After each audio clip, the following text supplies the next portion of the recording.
dunia lain. Doa. Kenapa? Imbuhan dong. Wah, sosialis.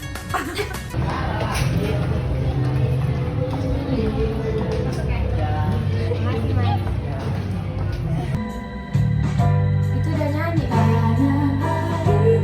Kok gitu sih?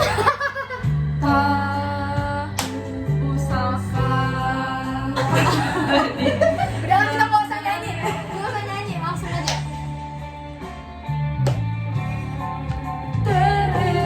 Aku cinta Indonesia. Stop ya. 3.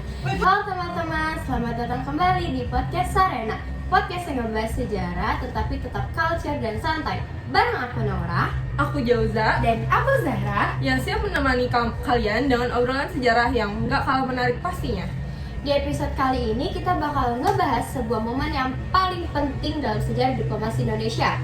Tahu nggak sih, ada satu negara kecil di Eropa yang memiliki pengaruhnya yang luar biasa besar dan jadi salah satu negara yang mengakui kemerdekaan Indonesia. Petunjuknya, negara ini nggak punya tentara, tapi moralnya bisa bikin negara besar mikir 2 kali. Ya, jawabannya adalah Vatikan, negara kota kecil di tengah Roma, Italia. Tapi peranannya, wah, besar banget.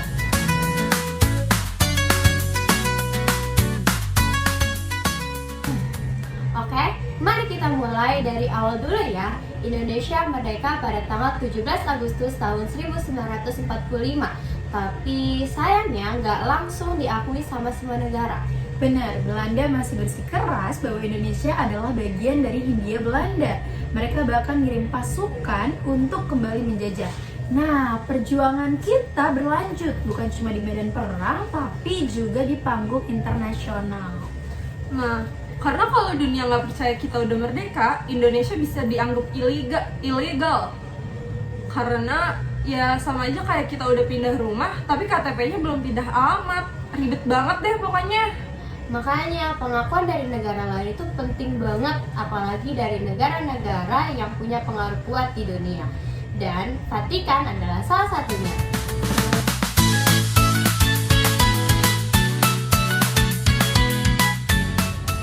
Vatikan mungkin kecil banget, luasnya cuma sekitar 44 hektar. Mungkin lebih kecil dari satu kelurahan. Tapi dia adalah pusat kekuasaan gereja Katolik yang punya pengaruh spiritual global. Nah, dan di tahun 1947, tepatnya 6 Juli, Vatikan secara resmi mengakui kemerdekaan Indonesia. Padahal waktu itu kita masih perang-perang sama negara lain. Iya, ini bukan keputusan biasa. Di saat banyak negara yang masih ragu, Vatikan berani pasang badan secara moral dan diplomatik. Bahkan mereka mendirikan delegasi apostolik di Jakarta, kayak semacam kedutaan besar kayak gitu sih. Dan pemimpinnya saat itu adalah Paus Pius XII yang dikenal sebagai tokoh kemanusiaan yang sangat peduli pada perdamaian dan juga keadilan sosial. Wah, gokil ya, negara sekecil itu tapi punya hati sebesar dunia.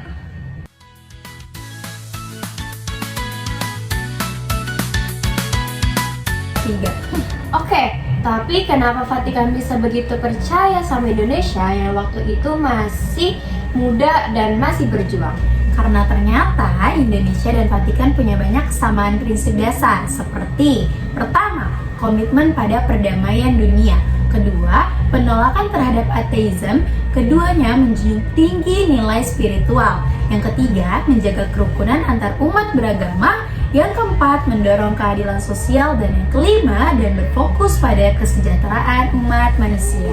Wah, kayak soulmate ya, meski beda budaya, nilainya nyambung-nyambung. Bener banget. Dan ini bikin Vatikan merasa bahwa perjuangan Indonesia bukan cuma soal politik, tapi juga soal kemanusiaan. Makanya pengakuan dari Vatikan itu bukan basa-basi, tapi lahir dari pemahaman yang dalam tentang nilai dan perjuangan kita. Keren banget. Salah satu hubungan bilateral baru-baru ini antara Indonesia dengan Vatikan adalah datangnya Paus Fransiskus, yaitu pemimpin tertinggi umat Katolik, pada awal bulan September tahun 2024. Hubungan antara Indonesia dengan Vatikan sejauh ini sudah terbina selama 76 tahun lamanya. Bentuk kerjasama dalam bentuk kesamaan untuk menjaga perdamaian dunia dan juga kerjasama lintas agama. Pada menjelang akhir misa, Paus Fransiskus menyampaikan kata-kata penyemangat dan juga harapan, yaitu jangan lelah bermimpi, jangan lelah menebar jala, jangan lelah membangun peradaban damai. Kata-kata itu diperuntukkan terutama bagi generasi muda dan mereka yang berjuang demi perdamaian di Indonesia.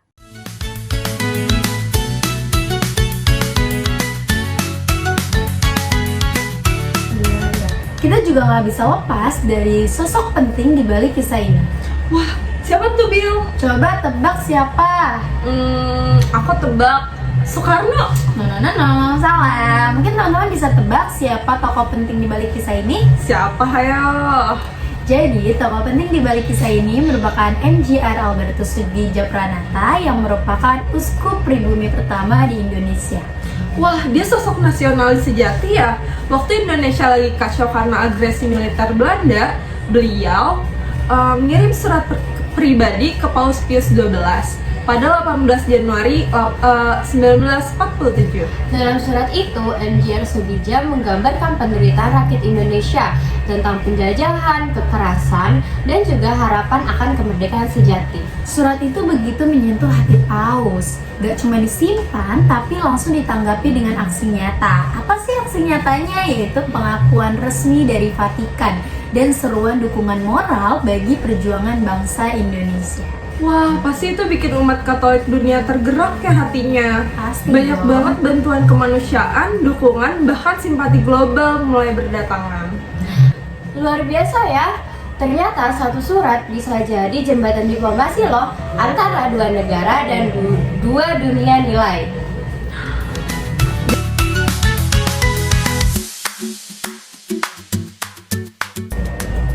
Pengakuan Vatikan memicu reaksi domino. Negara-negara lain mulai percaya dan ikut mengakui kemerdekaan Indonesia. Karena pengakuan dari Vatikan dianggap sebagai cap moral. Kalau Vatikan aja percaya, masa negara lain enggak? Jadi secara nggak langsung itu Vatikan membuka jalan bagi legitimasi internasional Indonesia ya. Diplomasi kita jadi makin kuat deh. Dan hubungan itu terus berlanjut hingga hari ini. Bahkan sekarang Indonesia punya hubungan bilateral yang sangat baik dengan tahta suci Vatikan. Lucu ya, padahal banyak banget orang-orang yang nggak tahu sejarah tentang Vatikan dan Indonesia ini. Makanya kita bahas di sini supaya teman-teman makin paham betapa pentingnya diplomasi dan kekuatan nilai dalam sejarah.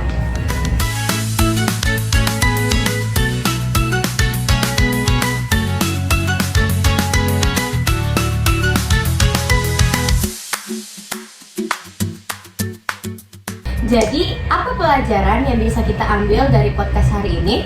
Bahwa perjuangan bukan hanya soal senjata, tapi juga soal suara hati, diplomasi, dan juga nilai kemanusiaan. Dan kadang negara kecil dengan hati yang besar bisa mengubah jalannya sejarah dunia. Terima kasih sudah mendengarkan episode podcast kali ini.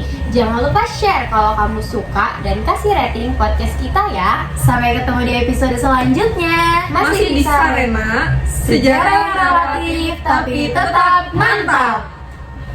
Dadah.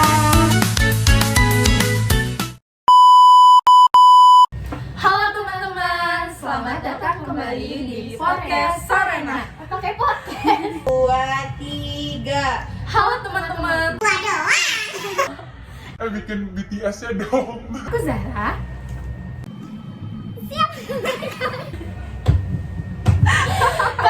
Hintnya negara ini nggak punya tentara, tapi moralnya bisa. Nanti aja. Wah, sosok sosialis.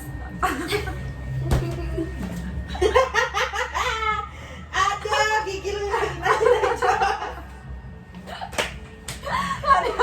Tadi improve-nya udah bagus banget. Nasionalis.